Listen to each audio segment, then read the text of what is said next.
Hey guys, I wanted to come to you and bring you another study in the book of Second Peter. So we are in Second Peter, or actually First Peter, sorry, chapter 3 and verse 15. Let me read this to you guys.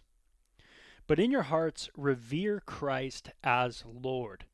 So it starts off by saying, hey, revere Christ as Lord. Now you might say, hey, what does that mean? Well, Lord just is carries the idea of master. And you might have known that already. Now, everybody is going to have a master in life. Everybody. Some people make themselves master, and that's what they have. And at the end of the life, that's what they got is just themselves. And of course, there's limitations to yourself being Lord of your life. Because, first of all, you weren't the one who granted life to yourself. So you don't really have much power because you weren't given the life, you weren't able to give yourself life. If you were able to, then you could come up from the coffin after you have died and you would be fine. But, obviously I'm speaking a little silly, but you get the idea is that you're not really Lord of much, are you? You think of a life lived 50, 70, 90 years. What is there really that you've done, in the grand scheme of everything you could do? There's so many things you could be or do on the planet, but we are quite limited with the amount of time allotted to us. We usually get into a little bubble, our own little bubbles, and then we that's our life. That's what we do. That's what we call our life. And we really don't do too much variety. We kind of stay in a very same place that we started in. And even if you were to visit all the places of the world, you still couldn't be everything. See, you really don't have much lordship. There's a lot of things out of your control, circumstances, issues that go on biologically with you, your genetic makeup, and issues that might be in your your genes. So you could get into a tragic event, an accident, right? You have really no lordship. So my point being is that the Bible says don't make yourself Lord. And what that will do as well is that it'll bring you incredibly to a place of depression because you'll never be able to meet what you desire to be. You'll always fall short in areas, and that could lead to an incredible depressed life, struggles mentally. Or it could result in you thinking so highly of yourself as Lord that you now become just a prideful bummer of a person. And we've all met those kind of people that think of themselves far too much. And so we don't want to think of ourselves less as like less people, like bad people. We want to think of ourselves less, meaning we just don't want to think of ourselves that much, right? We want to start learning how to think of others. And those are the kind of people we enjoy. People that are really concerned about others, that really have a heart for people and life and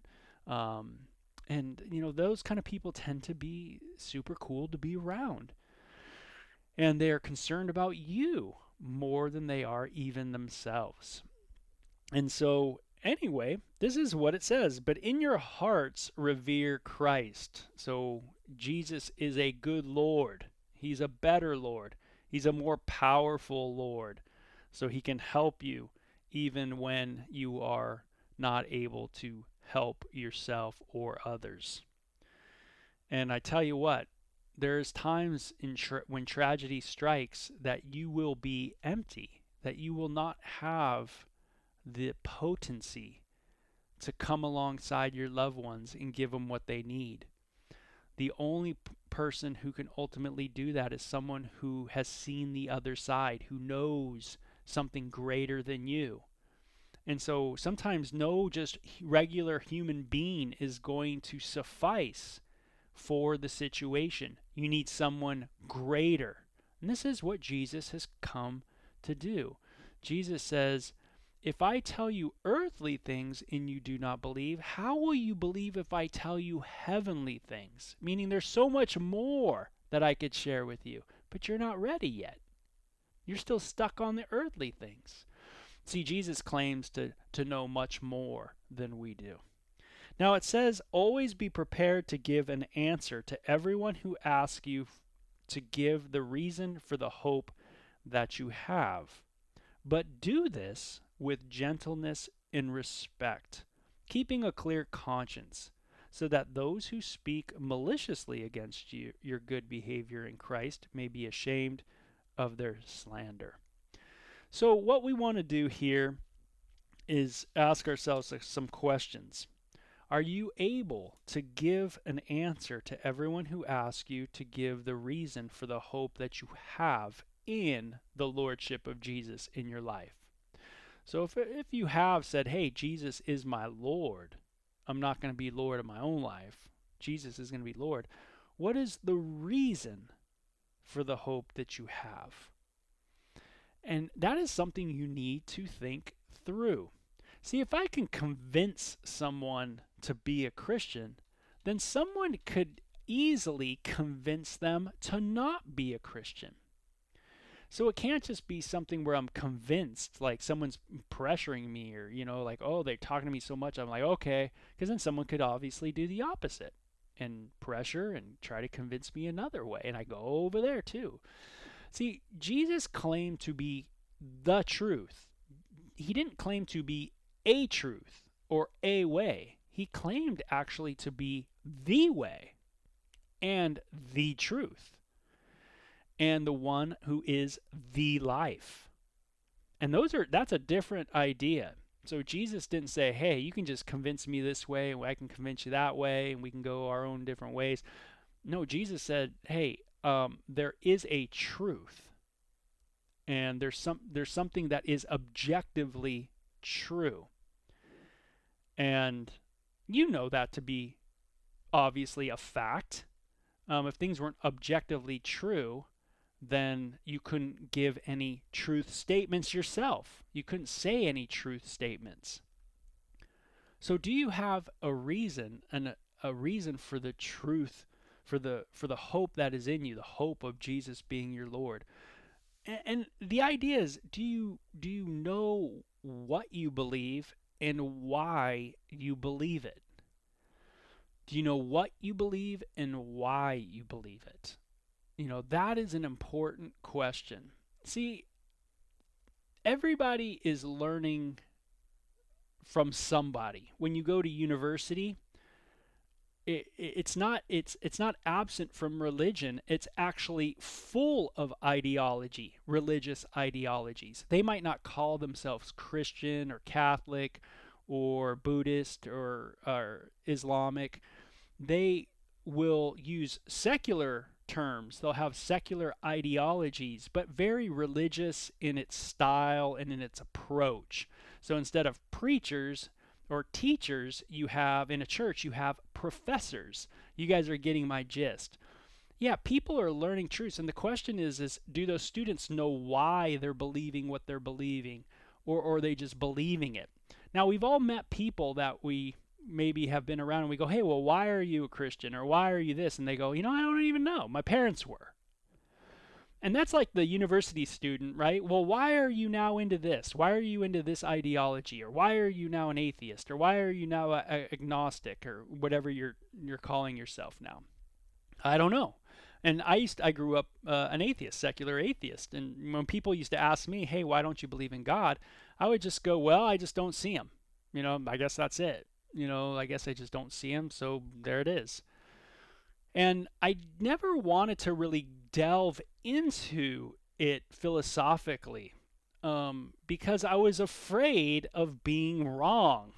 And I really wanted to be Lord of my life. I wanted to live my life the way I wanted to live it. I wanted autonomy. And I wanted autonomy at any expense, meaning even if truth was, if I could throw out really what is true, it was okay as long as I could do what I wanted to do, right? That's not really wise. See, 1 plus 1 equal 2, and it doesn't matter what you think about that, right? Uh, the facts don't care about your feelings. They simply are facts. And the world that we live in is a world of laws, nature. You might not like it. You might not like gravity. You might not like a lot of things. It doesn't matter though. It's what is true. But sometimes we want so much autonomy that we are willing to give up truth claims, because we want to think that we are running the show. When really, we're not running the show. We're all spinning around the sun. you can't control that. But do you have an understanding of why you believe Jesus is who he claimed to be?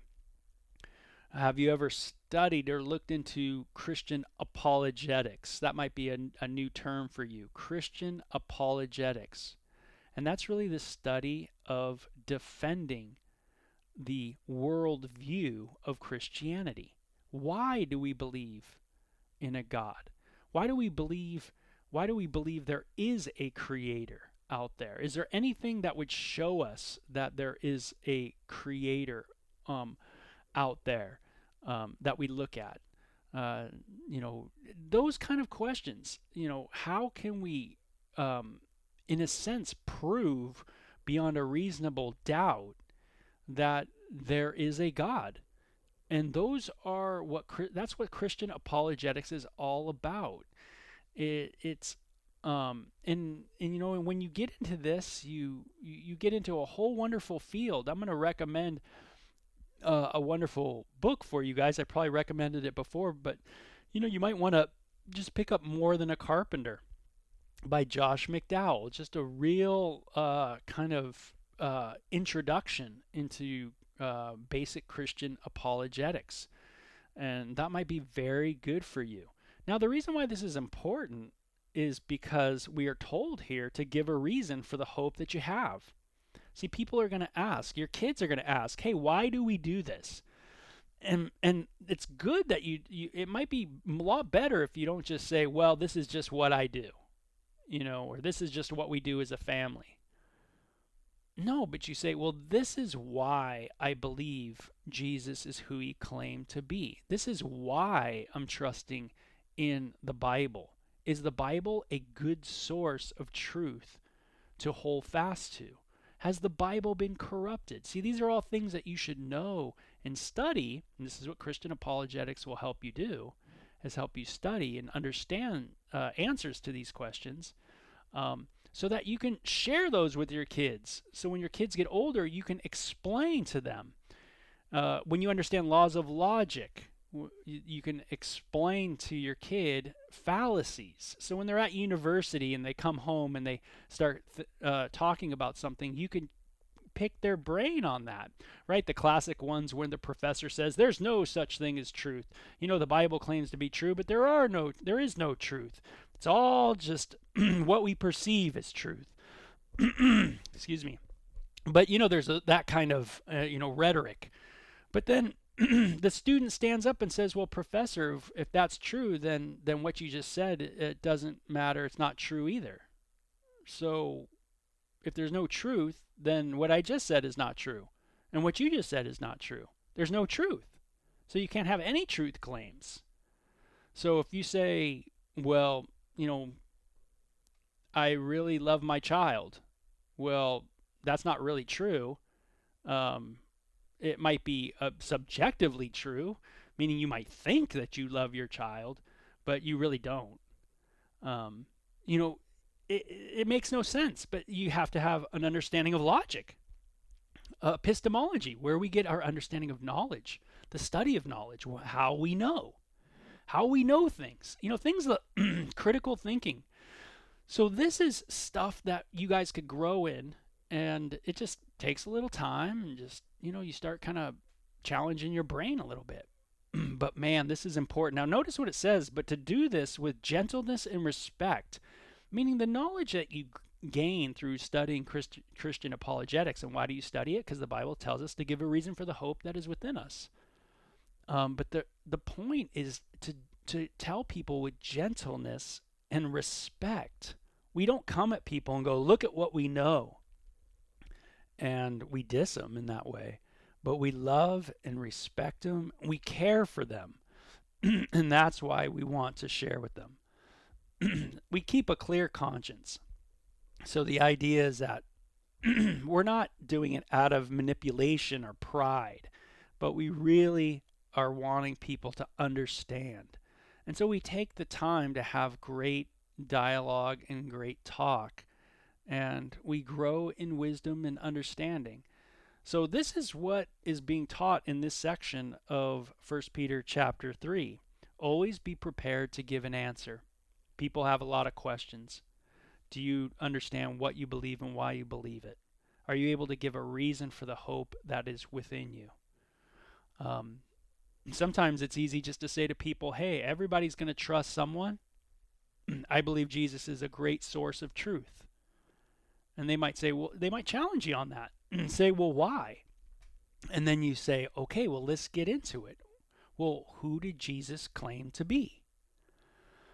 Did he demonstrate in a real way that who he was or who he claimed to be is really who he was? And so we can do that. That's what Christian apologetics is about. So the goal is always to love. So when we gain knowledge in Christianity, it's not to puff up ourselves and put people down, but it's actually to lift people up and to help them. And so it's always being kind, always being gentle, always being respectful. A true Christian who's growing in their understanding of Jesus and the ways of Jesus, if you will, the mastery of Jesus, is not to be prideful as we get wiser, but it's to become more humble, because you're always realizing that the more knowledge you gain, the more you don't know. See, the more your brain explodes to how much is really there, and you have an understanding of how little you truly do know. And that keeps you at a place of humility where you can listen to people of different ideologies, but you can see different fallacies and you can probe in the right spots. And they might probe you too. And you might be able to develop amazing answers that are rooted in fact itself. Something that can be tested and verified as well. So, hey, I hope this helps you out and just gets you kind of going a little bit in your walk in life, okay? So you guys take care. Bye-bye.